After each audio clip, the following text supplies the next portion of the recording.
সকালে দিল্লি থেকে আহমেদাবাদে আসে এয়ার ইন্ডিয়ার বোয়িং 7878 ড্রিমলাইনার। তারপর সেখান থেকে ডিরেক্ট লন্ডন যাওয়ার প্ল্যান। টেক অফের 7 মিনিটের মধ্যেই বিপর্যয়ে ভেঙে পড়ে এয়ার ইন্ডিয়ার বিমান। কিন্তু কেন এমন হলো? এর পেছনে কি কোনো গাফিলতি, ত্রুটি? সব উত্তর রয়েছে এই কিছুক্ষণ আগে দেখালাম যে ব্ল্যাক বক্স, তারই মধ্যে এনএসজি সুরক্ষা বলয় এখন AI-171 এর ব্ল্যাক বক্স।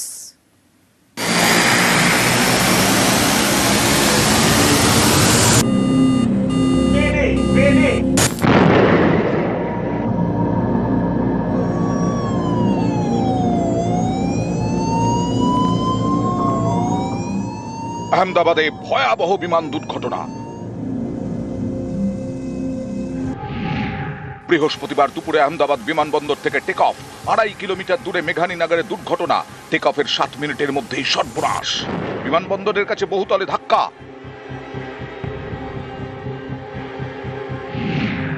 বিমানবন্দরের কাছে ফ্লাইং পাথে 7 তলা বাড়ি তৈরি হলো কিভাবে? বিমানবন্দরের আশপাশে 5 তলার বেশি উঁচু বাড়ি করা যায় না, তাহলে আহমেদাবাদ বিমানবন্দরের কাছে এত উঁচু বহুতল কিভাবে হলো? বৃহস্পতিবার সকালে দিল্লি থেকে আহমেদাবাদে আসে এয়ার ইন্ডিয়ার AI-171 বিমান। তারপর লন্ডন যাওয়ার সময় বিপত্তি। টেক অফের আগে নিয়ম মতো চেকিংও হয় বলে দাবি। এখানেও প্রশ্ন, আহমেদাবাদ থেকে টেক অফের আগের চেকিং এ কেন কোনো ত্রুটি ধরা পড়লো না? সবকিছু কি ভালোভাবে খতিয়ে দেখা হয়েছিল? এই বিমানেই দিল্লি থেকে আহমেদাবাদ যান আকাশ নামে এক যুবক। শুনুন তার কি অভিজ্ঞতা। फ्लाइट में कुछ चीजें अनयूजुअल नोटिस करी थी। पहले मैं एविएशन में थोड़ा नॉलेज रखता हूँ, थोड़ा सा मेरा पैशन है वो, तो मैंने चीज देखी थी। एक तो जो था ना, ग्राउंड पे जब एसी था, एसी चल नहीं रहा था प्रॉपरली, ठीक है। और उसके बाद टेक ऑफ के बाद भी ना कंप्रेसर थोड़ा ऑन ऑफ सब कुछ चल रहा था। मेरी seat was 25A, left engine के साथ में बैठा था, और जो फ्लैप्स उसके थे those were unusual during take off also and during landing also. টেক অফের 7 মিনিটের মধ্যেই ধ্বংস এয়ার ইন্ডিয়ার বিমান, পুড়ে ছাই বোয়িং 7878 ড্রিমলাইনার। এর আগেও বোয়িং বিমানের নানা ত্রুটি ধরা পড়েছে। লিথিয়াম আয়ন ব্যাটারি ওভারহিটিং এর জন্য বোয়িং ড্রিমলাইনার বিমানে এর আগেও আগুন লেগেছে। ইঞ্জিনের ফুয়েল লিকের সমস্যাতেও ভুগেছে ড্রিমলাইনার। বোয়িং বিমানে 2 ধরনের ইঞ্জিন থাকে, GE জেনেক্স আর একটি রোলস রয়েস 1000। বেশি সমস্যা দেখা দিয়েছে GE জেনেক্স ইঞ্জিনে। ইঞ্জিনের আইস শেডিং ঠিকমতো কাজ না করায় অনেক উচ্চতায় ইঞ্জিনে বরফ জমার সমস্যা দেখা দেয়। আমেরিকার ফেডারেল এভিয়েশন অ্যাডমিনিস্ট্রেশন বোয়িং ড্রিমলাইনের সুরক্ষা নিয়ে একাধিকবার প্রশ্ন তুলেছে। 2013-এ তারা সমস্ত বোয়িং ড্রিমলাইনার বসিয়েও দেয়। ত্রুটি সারিয়ে ফের ফেডারেল এভিয়েশন অ্যাডমিনিস্ট্রেশনের ফিট সার্টিফিকেট আদায় করে বোয়িং। 11 বছরের পুরনো এই বোয়িং ড্রিমলাইনার আহমেদাবাদ থেকে টেক অফ করে। তারপরে বিপত্তি। এমন ভয়াবহ দুর্ঘটনার কারণ কি? ডিজিসিএ জানিয়েছে বিমানের 2 পাইলটই ছিলেন অভিজ্ঞ। ক্যাপ্টেন সুমিত সাভারওয়ালের 8200 ঘন্টা বিমান চালানোর অভিজ্ঞতা, আর কো পাইলট ক্লাইভ কুন্দারের অভিজ্ঞতা 1100 ঘন্টার। বিপদ বুঝতে পেরে তারা এয়ার ট্রাফিক কন্ট্রোলে যোগাযোগ করেন। মে ডে বার্তা দেন 2 পাইলট।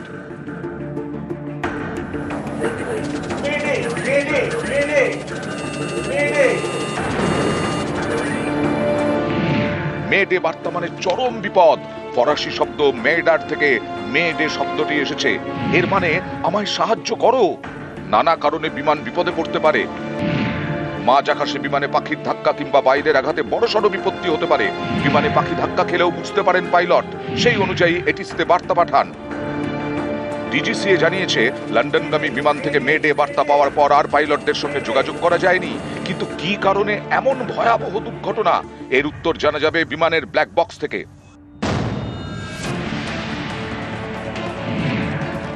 প্রত্যেক বিমানেই ব্ল্যাক বক্স থাকে। এই ব্ল্যাক বক্সে জমা হওয়া তথ্য থেকে জানা যায় কিভাবে দুর্ঘটনা। ব্ল্যাক বক্সে থাকে 2টি অংশ, ফ্লাইট ডেটা রেকর্ডার এবং ককপিট ভয়েস রেকর্ডার। উড়ানের গুরুত্বপূর্ণ তথ্য এবং ককপিটের কথাবার্তা রেকর্ড করা থাকে ব্ল্যাক বক্সে। এই সব তথ্যই বিমান দুর্ঘটনার কারণ খুঁজতে সাহায্য করে।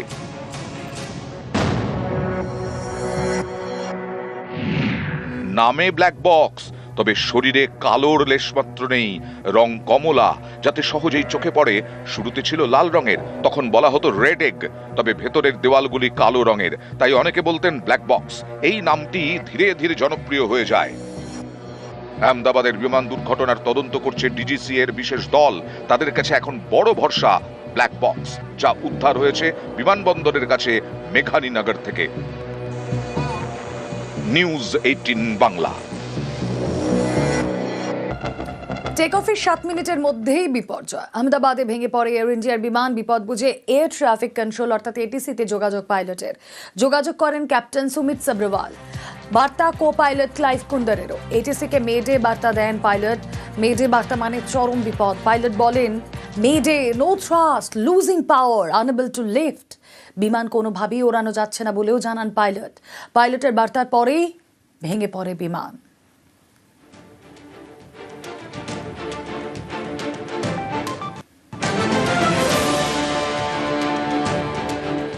পাইলট এরর এটাতে হতে পারে।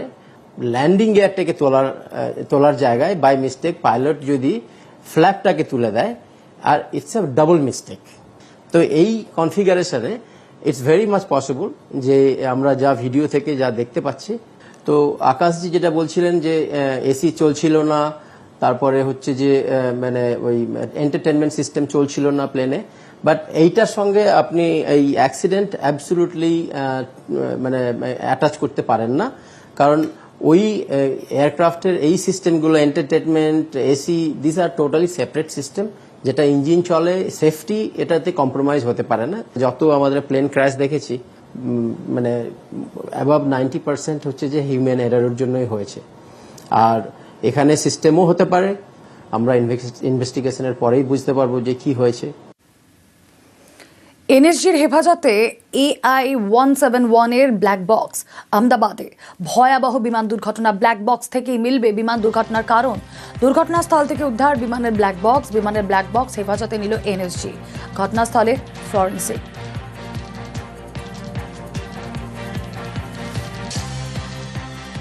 দেখুন, ব্ল্যাক বক্সে প্রচুর প্যারামিটার রেকর্ড হয়, হাজার খানেক প্যারামিটার ব্ল্যাক বক্স থেকে রেকর্ড হবে। তাছাড়া একটা ককপিট ভয়েস রেকর্ডার আছে, যেখানে ককপিটে কি কথাবার্তা হয়েছে বা পাইলটরা দুজনের মধ্যে কি কথা বলেছে, মেডের কলটা কখন এসেছে, সমস্ত জিনিস বেরোবে। তো এই দুটো ইঞ্জিন পাওয়ার ডেভেলপ করে, পাওয়ার থেকে স্পিড আসে, স্পিডের থেকে লিফট তৈরি হয়, লিফট থেকে প্লেনটা উপরে ওঠে। কিন্তু যদি দেখা যায় যে প্লেনটা উপরে উঠতে পারছে না, আস্তে আস্তে নিচের দিকে নামছে, তার মানে কি there is a loss of lift. Loss of lift তখন আসে যখন নাকি there is a condition of loss of power, যেখানে নাকি ইঞ্জিন দুটো যদি ফেল হয়ে যায় কোনো কারণে, অথবা এয়ারক্রাফটটা যদি স্টল কন্ডিশনে আসে। স্টল কখন হতে পারে? যখন নাকি একটা অ্যাঙ্গেল অফ অ্যাটাক, এটা একটা টেকনিক্যাল ব্যাপার, অ্যাঙ্গেলে যদি এয়ারক্রাফটটা পৌঁছে যায়, তার উপরে ওটা সাস্টেন করতে পারে না। এইগুলো তখনই জানা যাবে যখন নাকি পুরো ডেটাটা অ্যানালাইজ হবে। আর